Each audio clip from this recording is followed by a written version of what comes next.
Hello, it's Elaine Lindsay of True Social Media and the BBPTV show, here once again with an amazing guest that I guarantee you're going to love almost as much as I do.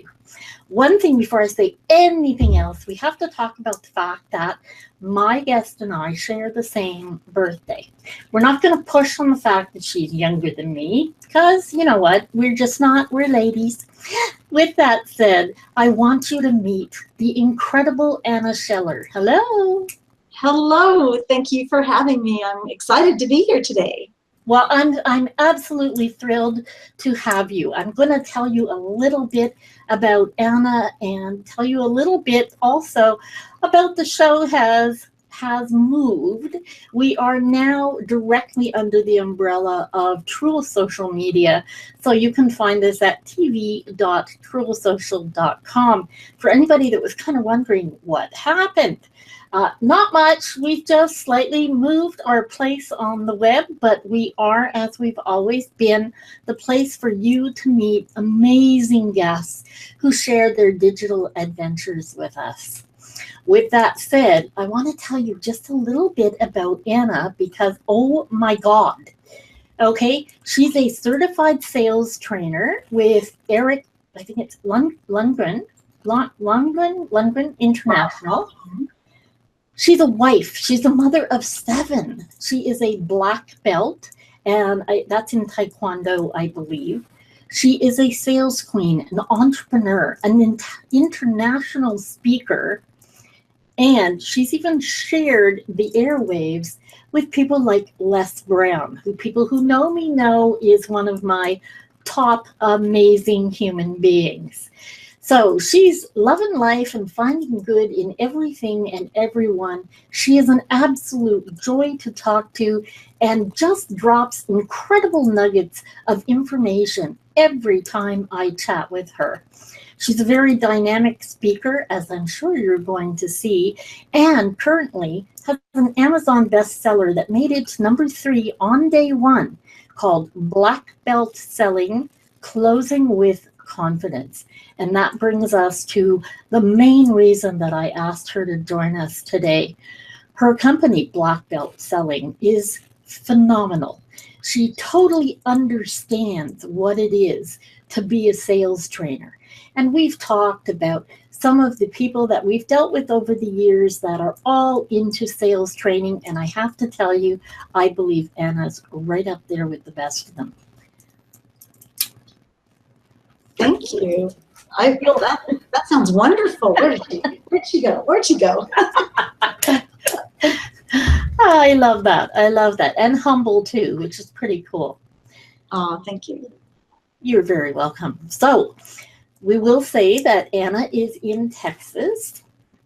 And we met on Crowdcast, I believe, with Samantha Kelly of the Women's Inspire Network, of which both of us are a part. And Anna, I know that you mentor with the group, and I'm sure you do a lot of mentoring elsewhere, but why not give us a little idea of what exactly is involved in black belt selling and how that relates to everybody we talk to? Well, again, thank you so much for having me. I'm excited to be here. And black belt selling was born out of actually my experience of learning how to become a good salesperson as well as getting a black belt. So let me take you a little bit back in a journey to how I became a black belt. As you said earlier, I'm a mother of 7. That's quite a responsibility. And trying to stay connected to all 7 children, besides like herding cats, I discovered that my kids loved martial arts. And we found a school that was a family-oriented school where we could all participate. Now you have to understand, when I started black belt, or I didn't start black belt training, when I started with the school, my sole intention was just to hang out with my kids. I love my children. I wanted to have something that we had in common. And actually in my family, Elaine, let's see, all but one member of my family holds a black belt in the martial arts. Wow. All but, well, actually all but 2. So 7 out of 9 is not a bad statistic. Wow. That's quite the statistic. And so as I was training in black belt, they kept talking about, it was a new school, so they were getting ready for their first crop of black belts, if you will. And it takes about 3 years to get invited to test as a black belt. So they were talking about only the best of the school was going to do this. And, you know, I was looking at myself, and I was constantly being corrected, and I was constantly making mistakes. And I just remember one time kicking somebody way too low and causing them to double over. I mean, just making all these mistakes. So I did not consider myself even in the running. And I thought, you know, later, it's just going to be too much work. Well, suddenly my instructor came up to me and said, okay, so you have this many hours, and blah, blah, blah. And all of a sudden I'm realizing he is planning to invite me to this absolutely very first black belt test. I was honored and I was scared all at the same time. I had 4 months to get from being mediocre, in my opinion, to being qualified to become a black belt. And when I started, I didn't consider myself a black belt. I thought I had to work harder than everybody else. I had to try harder than everybody else because I thought that I was at the bottom of the barrel. There was a transformation in the middle of all that. So 2 months into my training, I realized I am a black belt. I am a black belt now. All they need to do is put that belt on me because I am a black belt. And all of the training, all of the work, all of the mental preparation, the physical preparation, everything I had to do to get that black belt, I began to realize was not just skills for becoming an expert in the martial arts, but it was skills for life.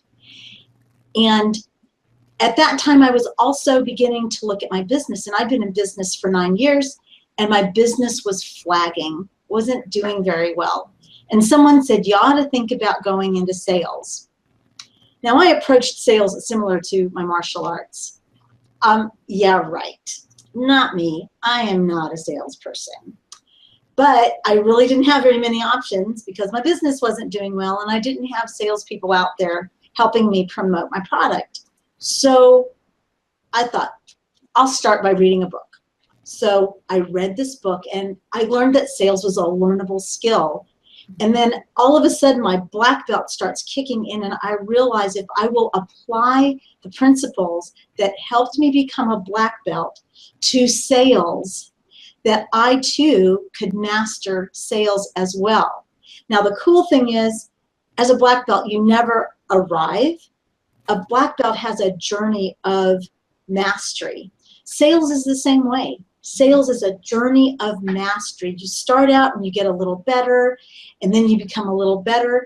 And then after a while, you get to the point you realize, oh, I need to go back and I need to work on those basics again. And it's all about preparing. It's all about accepting where you're at, but also seeing yourself as a master. And so that's that's a long story about black belt selling, but I think it explains quite nicely how black belt selling came into existence. I think that's perfect. What a great way to explain it. Oh, why are we suddenly getting feedback? That is such an incredible way to explain it. And it really puts things in perspective for me, because you're basically equating that to the circle of life. And we do have to come back to the beginning quite often to reorient and ground ourselves. So, you know, that's exactly what's happening, I believe, when you go on that journey in martial arts. Now, I am as far from a martial artist as is probably humanly possible to be.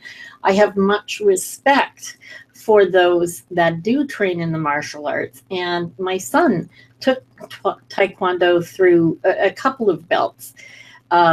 He works more with his voice, so he went off and did other things. But I can understand how that sort of discipline would allow you and give you the impetus to really focus and follow up, right? It does. And there's a really important element, I believe, in that translates from the martial arts, and that is the element of humility. You know, like I said earlier, we just never arrive. It's always a journey. And you're mentioning follow-up, and follow-up does require discipline, but follow-up also requires fluidity. You have to be fluid in how you're working, but you need to be persistent, because one of the things I've learned is that what I think I'm doing that's right may not be the most effective thing. And so I always have people to help me, to guide me. So I have a master who is my instructor, and she is very, very clear on the things that she wants me to work on, because she sees what I'm doing that's not working, or that could work better if I did this, if I did just, and a lot of times it's very small tweaks. But when you're in the middle of, let's say, follow-up, let's say you've got a client that's gone dark, and you're like, oh, and you've got all these things going through your head. Well, maybe they don't want to, or, you know, if they really wanted to work with me, they would have called me back. That's a pretty typical follow-up thing, right? And a mentor will stand beside you and go, you know, I've been in that situation before. Why don't you make one more phone call? And here's how you might want to approach that phone call. I actually did that today, where I had a client that went dark, and I've been calling them like weekly now for about 2 months. Finally, I got the person on the phone, and it turns out that they do want to move forward. But what if I had gotten discouraged by the 4th phone call? Well, I wouldn't be sitting here today to tell you that I've got a deal that's fixing to move forward. So the discipline is really important. It's easy to not do the things that are boring or that are uncomfortable. And I tell you what, in sales, there's a lot you have to do that's very uncomfortable, but you can do it. You can do it. Sometimes you just need a little push to help you step out and take that step, and just knowing that someone else has done it before you. Well, and too, we get in our heads so much. We let all those ego stories take over, and sometimes it's a form of procrastination, and sometimes it's the fear taking over in not wanting to have to reach out and perhaps get a negative response. Well, you know, no is part of the job. It's part of it. You know, and again, I'm going to be drawing a lot from martial arts, but last night I was in a class, and I was the senior member in the class. For your listening audience, in 2 years, I will be eligible to test for my master level in TaeKwonDo. And I've been doing martial arts now for 10 years. Wow. So it's a process. And in the class, the master, she's not working as specifically with me because I'm not ready to test, but there were a number of students who were. And she went through and she said, I've noticed this, and this is what you need to fix, and I noticed this, and this is what you need to fix. And one of the students started to cry. It was like this major rejection she felt, because she did not want, she has a problem with rejection. She has a problem with correction, and she sees it as rejection. And the master went back up to her and said, I have to tell you, push through it. Push through it. This is going to make you a better martial artist. And it's the same way in sales. It is so hard sometimes to just accept that no and move forward. But it's part of the process, and that no means you've not made that qualified person. There's another one on the way. So it's a good thing, and it's a hard thing, but sales is the hardest, best job you will ever find. But it's a great job. Oh, absolutely. I totally agree with you. And something we've talked about before is the fact that, you know, I believe everything we do is sales. Whenever you interact with another human being, whether it's someone in your family, your neighbor, or a client or prospect you're dealing with, essentially you are selling yourself, if not your products and your services. Even if, you know, you're negotiating with one of your kids to go to bed or brush their teeth, it's a sale. You have to sell them on the idea of doing what you ask.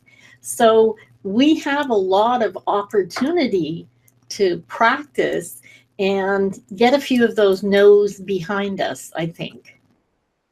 Yeah, I believe so. And if we look at sales as communication, and we look at sales as service, see, that's the key. That is the key. Zig Ziglar just puts it the best I know how. You know, help somebody get what they want and you'll get everything you'll want. And I know that's a bad butchering of his quote, but the essence of it is, in sales, our job is to help the buyer solve a problem or achieve a goal that they did not think they could achieve before. We deal with a very savvy customer base now. You know, 20 years ago, when you and I were a little younger and probably raising our children, we did not have the internet. Or actually, the internet was just coming out 20 years ago. Yeah. You know, and the internet was not the super highway. There wasn't social media. There was not all of these avenues for people to get information. But so sales, in a sense, has changed in that we're not the one having all of the information. But if we go into a conversation with someone with the intention of helping them, of serving them, of trying to really become what's known as a trusted advisor, you won't have trouble making the money you need to be prosperous, because people want you to help them solve problems. Absolutely. You know, and you have to learn how to communicate, and that's where people get caught up. We're like, I don't know what to say. Well, that's why a good sales trainer or a good sales training can help you know what to say, but more importantly, help you know how to present yourself to your client so that they know that they're in the hands of a professional that can really help them with their problem.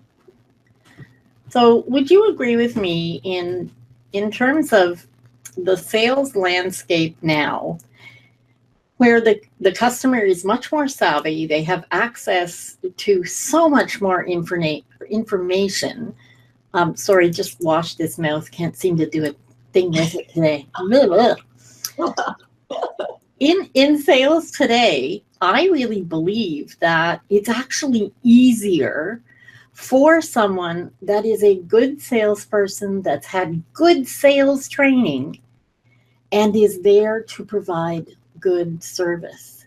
I think today it's easier than ever to make a good sale. I agree.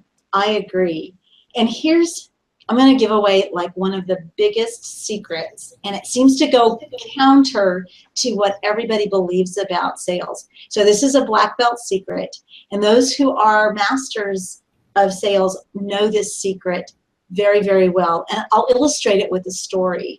Perfect. Some of you may be familiar with a gentleman by the name of Frank Bedker. Frank was a life insurance salesman, and he didn't start out that way. His book, How I Raised Myself from Failure to Success in Selling, is a classic. And in this book, he tells a story about how he and another gentleman went to visit this paper magnate.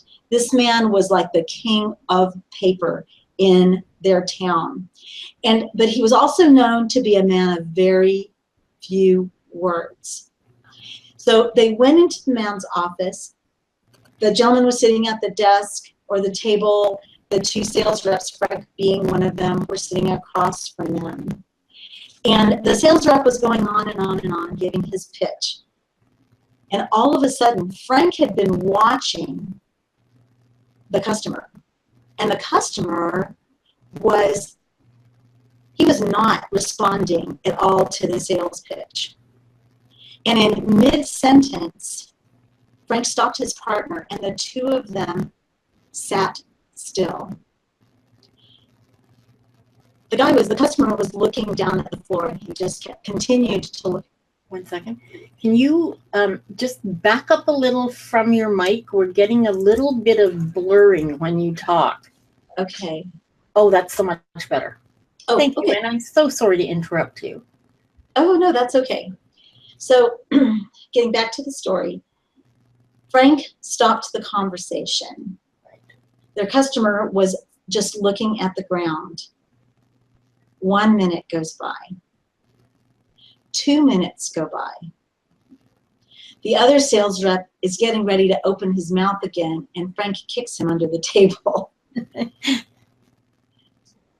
5 minutes went by, and nothing was said. And then all of a sudden, the customer opened his mouth and would not stop talking for 30 minutes. So Frank then could understand what the customer was looking for. And he said, you know, with this information, what I'd like to do is go back to the office. I would really like to go through all of this, and then I'd like to come back with a proposal that will meet your needs. Would that be okay? The key is to listen. The key is to listen. We believe that a good salesman will talk. And I used to believe that, and that scared me because I didn't think I could out-talk somebody who didn't want what I had. What I did not realize is I just needed to listen. And the more I listen, the more sales I close. It's a principle. It's a black belt because it's so counterintuitive, but it's the truth. And from a very simple standpoint, we have one mouth, 2 ears. Just think about that for 2 seconds. We should all be doing a little more listening, I believe. That's such a good story, and it is so very true because quite often the client just wants to tell you. They just need to be heard. Mm-hmm. They just want you to know what it is that their problem is or what it is that they're searching for. But we don't always, and some of us, not often do we give them that opportunity. That's an incredible nugget for you to share because it is such a deep truth that is counterintuitive. And people do think, oh, no, especially when there's a silence. You want to fill that silence. God forbid there's quiet. You know, what if, oh my God, the ego starts and what if the client's going to change their mind? Or, oh my God, if I don't say something and just sit here, they're going to decide no.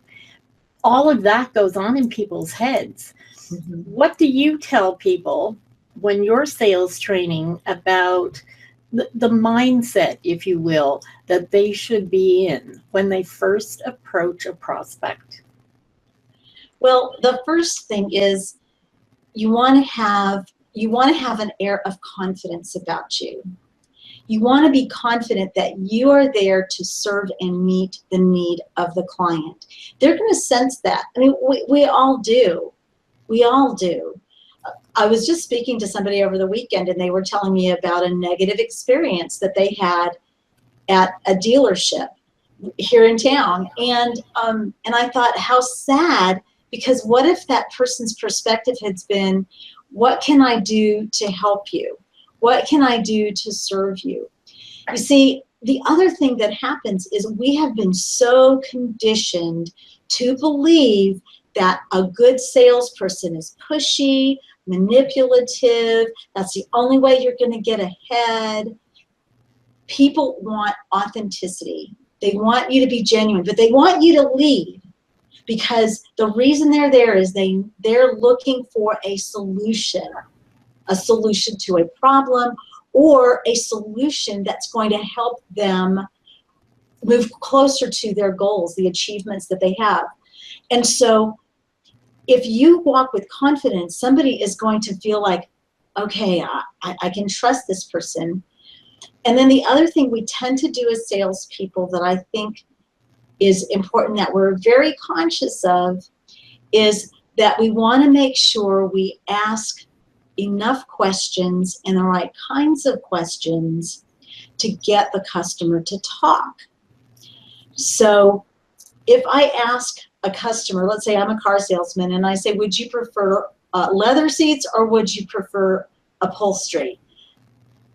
That is a yes or no question, or that's a question that has one answer. Yeah. I want to ask questions like, the last time you bought a car, tell me how that happened, that you got that beautiful vehicle or that banged up vehicle or whatever vehicle you have out there. Tell me how you came to purchase that car. Well, and they tell you. Now, don't think they've given you all the information right then and there. They haven't. You actually have to be prepared to ask 4 or 5 questions. It's not until you start to peel the layers, because we all are guarded. We all have this this fence that we put up. It's resistance. It's sales resistance. We all have it. I have it. You have it, Elaine. The person I'm talking to has it. Everybody has resistance. And our job is to build trust by listening, asking questions. I'm not asking you to interrogate. This isn't, I have my list of 10 questions and you have to answer.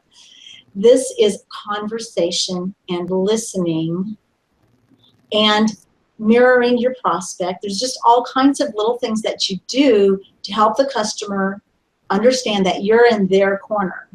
Now, if you use any of this and you're not in their corner, you don't have to worry about the sale, because it's simply not going to happen, because they're not going to trust you, because they can sense it. You want to be sincere. You want to have the customer's best interest in mind. And you do that by listening, by asking questions, and by really putting their interests ahead of yours.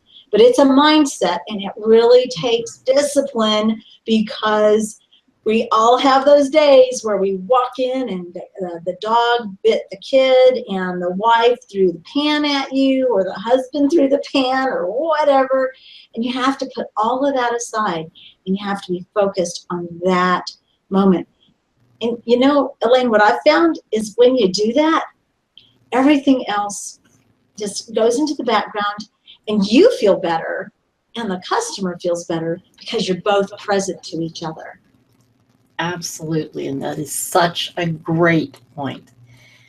That kind of mindfulness, you know, it doesn't matter what you're selling, whether it's widgets or digital information, you have to always be present with the customer, the prospect, whomever you're dealing with.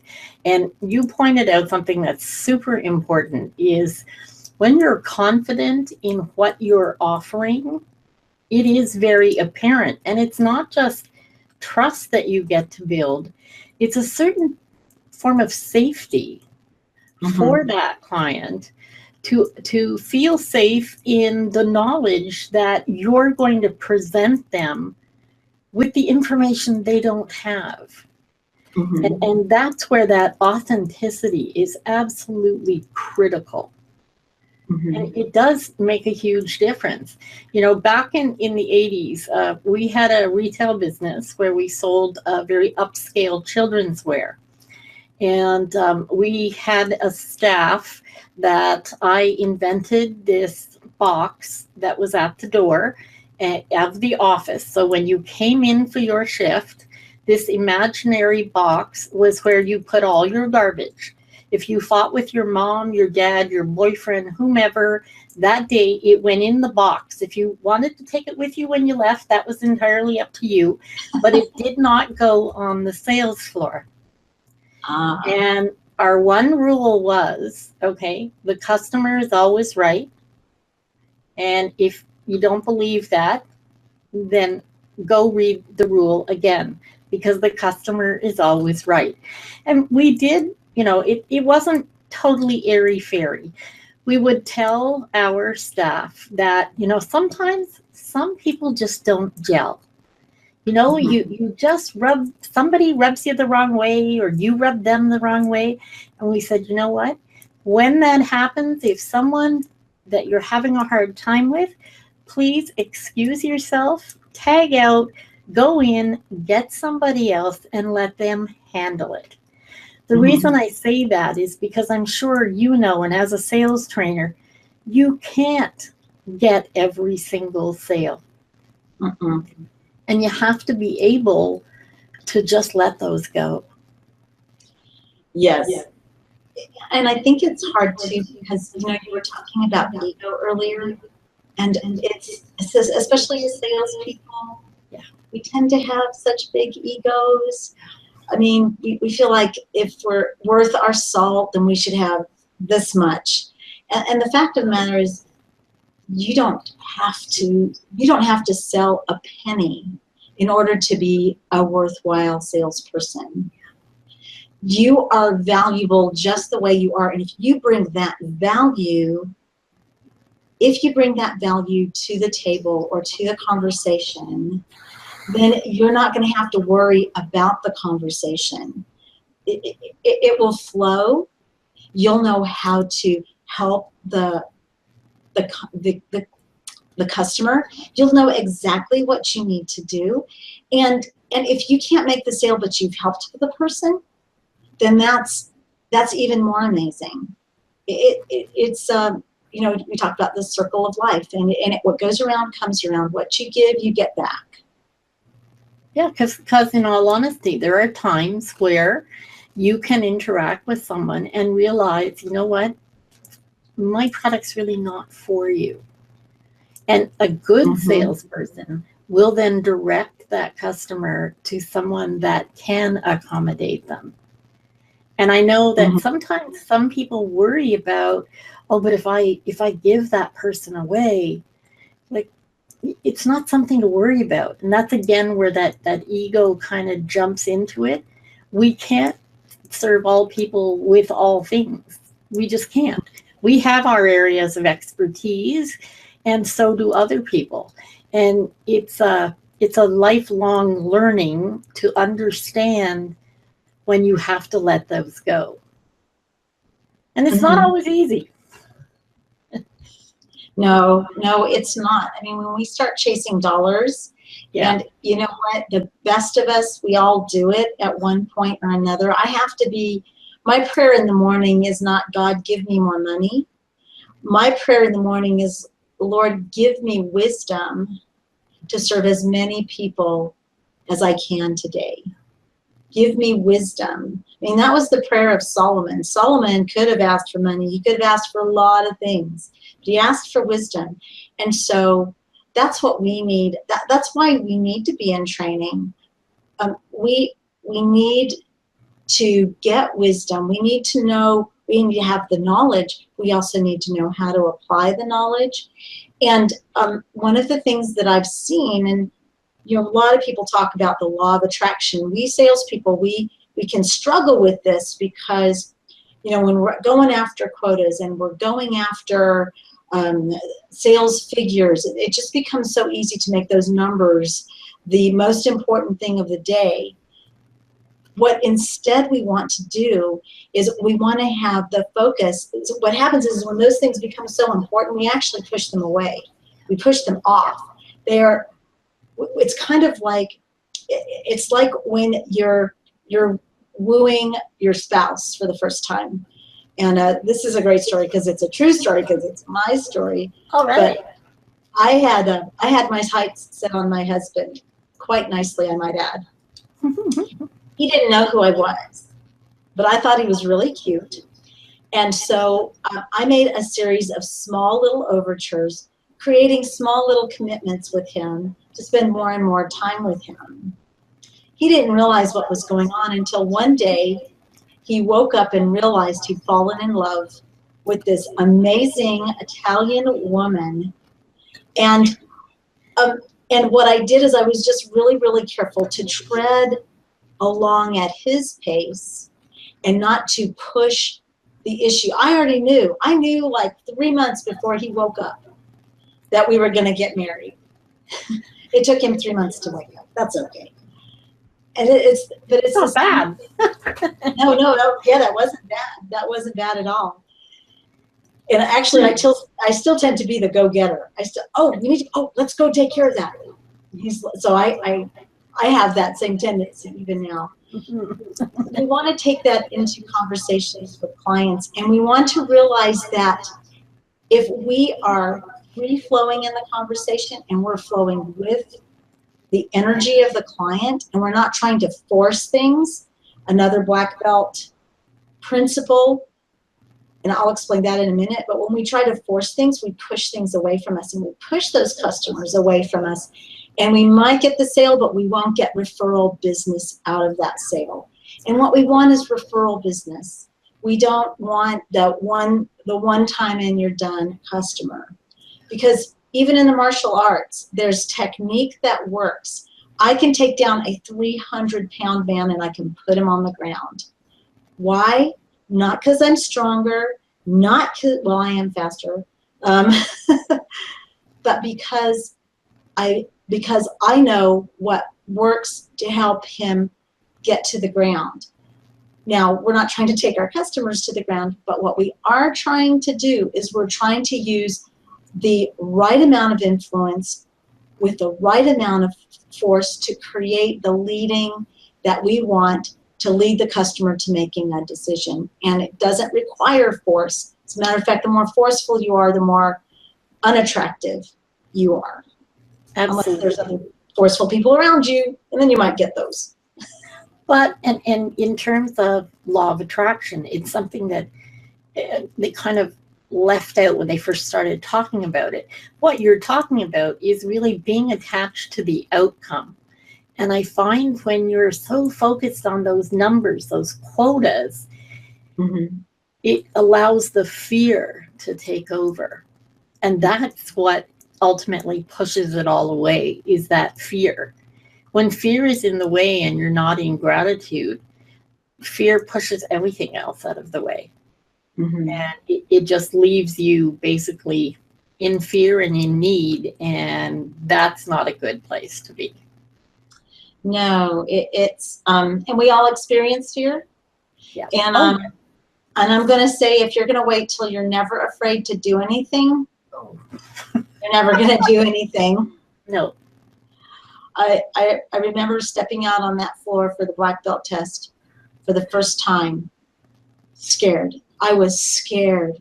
I couldn't eat. I was scared. And every day I trained, I was scared. But as I trained more, I became more confident, so that even though there was a lot of anticipation and excitement on the day when we met with the Grand Master who was going to award us those black belts, the preparation and just the preparation and the confidence, and I had come to see myself as a black belt. It was just I needed to show him who I was. It was no longer I had to get that black belt. I knew I had the black belt. And it's the same idea in sales. You have to know that you have a product that's going to help people with whatever you do. It's that important. And when you come in I love the gratitude, because when you come from a place of lack, when you come from a place of I need money, and again, I'm a sales trainer, I've been there, and I still catch myself in those places, and they're not fun places to be. I use fear as a trigger to say, what am I afraid of? Oh, I'm afraid of this. What do I need to do to address that issue? And then I release the fear, and that's where I come into a place of being able to serve. But you come from a place of gratitude. You realize all that you have. Suddenly, you're no longer desperate. And when you're not desperate, the sales come to you. I have a good friend, and she's written a book on courage. And in that book, she says, you know, when the fear is too much and you know you want to break through, you call on courage. Mm-hmm. And then you go ahead and do it anyway. And that's true courage. That's true courage. Yeah. You go to that sales meeting, you pick up the receiver with a dry mouth. Absolutely. What if I make a mistake? Guess what? You will. So it's okay. It's okay. The thing is, you want to practice, because when your true intention comes forth to be helpful, when you come across as confident, you don't have to get it just perfect. You're going to make the connection. Now, let me also say the law of attraction has a very important word in that word attraction. And that's the last 6 letters, action. Yep. We don't sit here and we don't meditate, and we don't, you know, if you're read your Bible, you don't just read your Bible and just say all of the scriptures that talk about prosperity. You have to go out and you have to do what you know you're supposed to do, but you can go out knowing that you're going to get the results you're looking for when you come from the proper mindset. And Elaine, somebody may be saying, but what if I'm still scared, or I don't know if I can do this? Well, that's where, if you're in business, it's important that you get the right training and you step out and you do it, even though action is so important. It really is. And I think all of the wishing and wanting and you know, gratitude journaling and meditating that you can do is all lovely, but if you don't do the action piece, okay, it's like it's like taking a step. You know, you take that first step, the next one just happens. But until you take that first step, nothing happens. You are in stasis. You will forever be in stasis if you don't start. And for all the good intentions in the world, you know, law of attraction is really useful when you use, as you say, the action piece. Mm-hmm. Do you know that story? Guy drowns and he says to God, you know, why did you forsake me? You know, I prayed and prayed and prayed, and God said, what do you mean forsake you? You didn't see the 3 boats, the police dog, the helicopter? He sat on his roof till he drowned. Like, those are the kinds of things you have to be aware mm-hmm. of what's coming towards you. If you're going to attract, well, your eyes have to be open. You have to, you know, feel it, see it, understand it, kinesthetically know it. But you have to be open to that for all of those things to happen. And that's the same with sales. It's different, I think you'll agree with me, of having some fear about something and being in fear. Mm-hmm. I agree. And usually it's the thing that you fear the most that you need to step out and do, because that's what's holding you back. Yeah. So are you afraid of going to that networking meeting? You need to go. Are you afraid of making phone calls? You need to go. You need to pick up the receiver. You're afraid of public speaking? Go to a Toastmasters.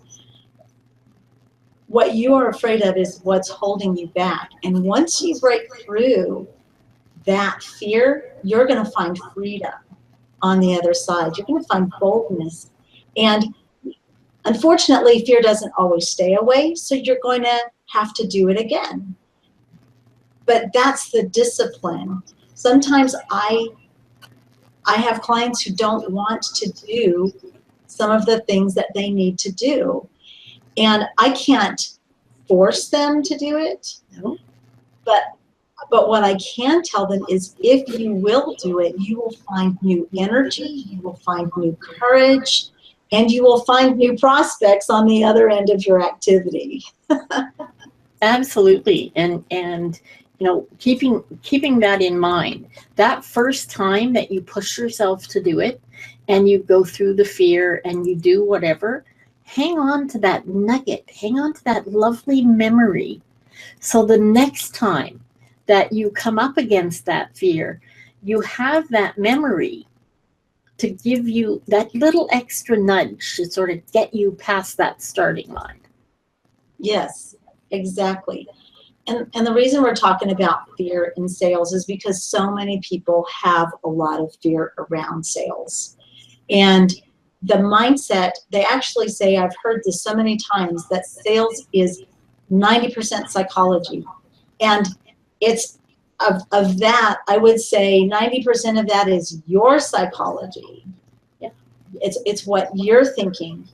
Because if you're prejudging, that's one typical area that we tend to do.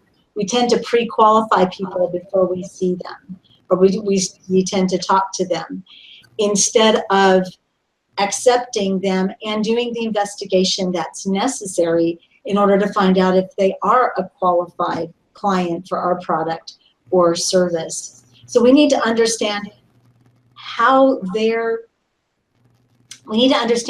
get them to open up to us, because so many times it's not what we think. Yeah. It's not what we think. Like, let's go back to follow-up. Why don't we follow up? Because we think they're not interested. We think we're pestering. We think they would call us if they really wanted to work with us. And all that is we're feeding that fear of stepping out. And we're trying to make it easier than it is. And the fact of the matter is, I'd rather have 50 people that I have to follow up with on any given day than sit there wondering if they're going to call me back. And I'm actually quite well known for follow-up. And that's how you got to be the incredible sales trainer that you are. Yes, ma'am, I am. Thank you. You're very welcome. God, I can't believe where the time went. I could probably talk to you all day. I could too. Yeah, we've said this before. I think, well, first of all, and I have to say thank you so much. You have given so much today, and there's some incredible nuggets here that you can take, think about it, mull it over in your mind. Don't let those little ego stories take over and drive you down the wrong path, all for the right reasons, or that's what the ego story says anyway. One thing that I always ask my guests is I'd like you to leave the audience with one little nugget or one little tip or trick, tweak that they can use in their lives, be it personal or business, that they can implement right away. Wow, that's trying to think of just one. Yeah. Just one. What I'd really like to encourage our listeners is that if you have something that you want to do, I don't care how wild it is, I don't care how crazy it is, sit down and make a plan as to how you're going to make it happen. And I'm going to tell you, sales is going to be part of it, whether it's selling a product or service to bring in revenue, to make that dream or wish come true, or if it's that you have to bring in a network of people to make that a reality. Make a plan, and then, you know what? Find a mentor to help you work your plan. Such a good point. Such a good point. I think everybody should have mentors at every stage in their lives. Someone who's been there and done it, so that they can help you with the challenges that we all know are going to happen. And it makes it a lot easier when you can discuss it with someone else instead of trying always to, beat a new path when there's one probably 2 inches to your left, that's already been made. Exactly. Exactly. Yeah. So best place for people to get a hold of you, Anna? Well, if you're, you can see my name in the lower third there. Just go to, there's black belt selling, but you can learn everything about me by going to annascheller.com. And there you can read my blogs, you can find all of our podcasts, you can buy the book. And also, but more importantly, if you're ready to take the next step in your business, if you found that this was really important and you said, I'd really like to check you out as a mentor, I offer a 30-minute free, no obligation consultation in which you and I will get together. We'll talk about what's going well, because I believe we start at the place of what is going well. And then we talk about where you want to be and what it's going to take to get you from where you are to where you want to go. And then you can see if it's going to work for you. If we feel we're a good fit, then we'll talk about the possibility of working together. So go to annascheller.com. In the corner, you'll see a green button that says book a free consult. Click that button, get on my calendar. I would love to talk to you.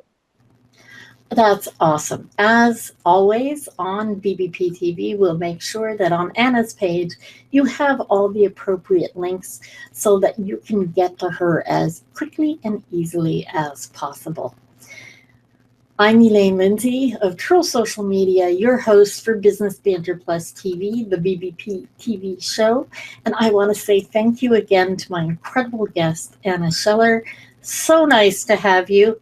I'm sure we'll be talking again. I'm sure you have lots more to share. Remember, that's a black belt selling. And the second part of the book title is? Closing with Confidence. There you go. So guess what? That's exactly what we're going to do. We're going to close this show with confidence that you're going to go ahead and make some great changes in your sales life. Make it an amazing day, and I'll see you next time.